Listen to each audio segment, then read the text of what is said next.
All right, let's get it started, Rob. Last we spoke. Yes. A lot has changed since last week. Right. Wasn't it 3-0? Yes. It was 3-0. When I left. Yes. And, of course, you just assume it's over. And even though Boston was the better team, it never should have been 3-0. No, you know what I mean? And that's what I told people. This is so different, Rob. Right. I said and that. They're one of only 4 to push it to a game 7 out of 151 teams. They're the only one to have home court advantage. So very few higher seeds end up down 3-0. And in this case, we know Boston's personality. They don't bring it many nights. And I'm actually hoping that's not the case tonight, Rob, because they don't handle prosperity well.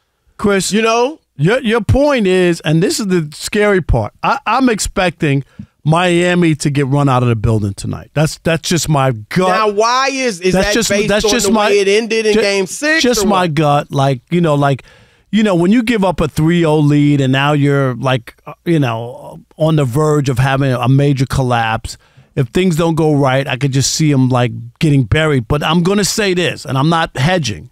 Right. The Celtics, as you just mentioned, Chris, they've lost a lot of big games at home. Well, they're 5-5 this postseason. Right.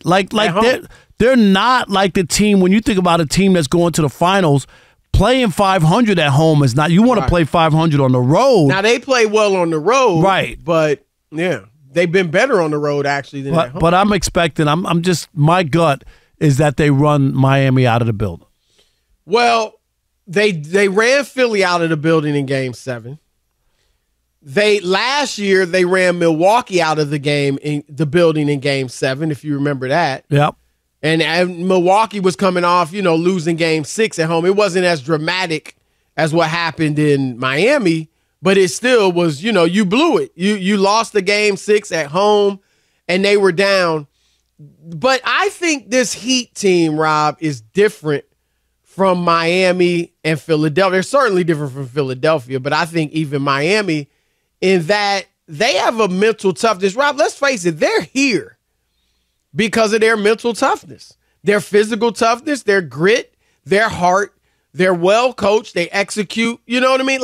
They're not nearly as talented as Boston or several other teams that they've gotten past, Milwaukee, Philadelphia, and yet they're here. So I would say any other team I think would fold after what happened in Game 6 and even the last 3 games, but I don't think Miami will fold. But I do think Boston, Rob, they need to either blow Miami off the floor or have a comfortable lead, like 10, 12, 13 points going down the stretch, because they're bad down the stretch.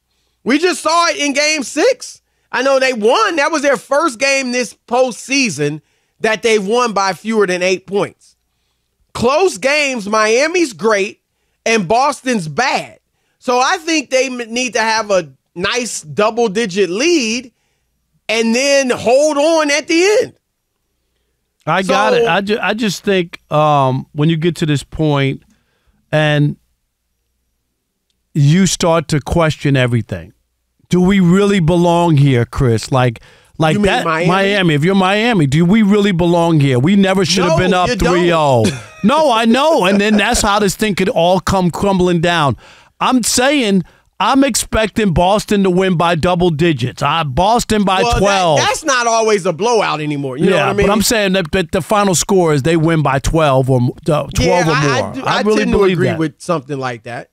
But, nowadays, you can win by 11 and it was a fairly close game. You know what I mean? Like you free throws or a 3 late and you up the score. But, yeah, I think Boston will win. But, Rob, and I'm picking them. They were my pick. But as we said, they tend to relax. And here's the thing, Rob. They actually have accomplished something. They could feel like when things are going well for them, that's when they relax and they don't play their best. And if you do that against Miami, you could be in trouble. And we understand, and you may disagree with me, they obviously haven't won the series. if they lose tonight, all of that, what happened in game 6, the 3 straight wins, all of that will be forgotten, and this will be a disaster for Boston just because you lost to a team you were better than. You lost to an 8 seed. And Rob, I do have to admit this. Would you agree? And this is what they can't let seep into their brains.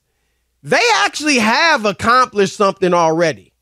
It's not the ultimate goal, but just by pushing it to 7 and getting back in this series, that is an accomplishment. Yeah, but if they lose, to me, I agree. If they lose, it doesn't matter. But I totally agree. Like they go into Boston lore like the Red Sox, who had the Yankees had them down, Chris, in 2004, right. 3-0. It had never happened in baseball. Never. Yep. In the history of Major League Baseball, no team had ever come back. I don't know if you remember this, Chris, because in 2004, I don't know what you were, I'm sure, doing NBA. I remember that series. You remember that series. Yeah. The Yankees blew out the Red Sox, Chris, in Game 3 at Fenway. Something like 19-8. Oh, is that what the score? You got it. Yep. I was going to say 16-5. Or it was like a softball game. Yep. And they never won another game. That was. Do you remember that? It was a joke. Was incredible. It was incredible. And you're right. We're on the verge of that. But I'm not saying, I totally agree that if they lose, nobody cares about any of that stuff. They'll be like, you still lost in a series you should have won. You're better than that team. You talk about all the time, Chris. They got 3 starters who weren't drafted. You know what I mean? They do. Like playing in their rotation. In their rotation, I should say. But you know what I mean? Like those. No, but 3 are starting, I believe, and they're 4 in the rotation. Yeah, Strus, Vincent, and Martin. But what I'm saying is this, Rob, because of their mentality of when we've done something, we kind of relax. They've actually done something. Now, it's not the goal, but it is an achievement, and they better not rest on those laurels. Like, you know what I mean? Like, relax. Like, hey, we won the last 3. We at home. And I'll say this too, Chris. One other thing. Again, I saw just in, I wasn't reading some stuff or whatever. Everybody tossing flowers to Eric Spoelstra and Pat Riley. You know what I mean? Oh, yeah. And all that. We saw that with Chris Paul and the Suns in the finals. Premature. Oh, look at them. Well, look at that. They know what they're doing. They have this going. They don't even have stars, but it's their culture and this. And Eric Spoelstra's a great coach. That's all I heard. None of that will matter tonight if Miami doesn't come back and win this series. Well, let's get into that a little later in the show, because that's a question. Like, if they lose tonight, what of Spoelstra? What of Butler? What of Riley and the Heat culture and all that? Is it all down the drain, or that's later, right? Was it still a great accomplishment? Yeah, we'll get into that later.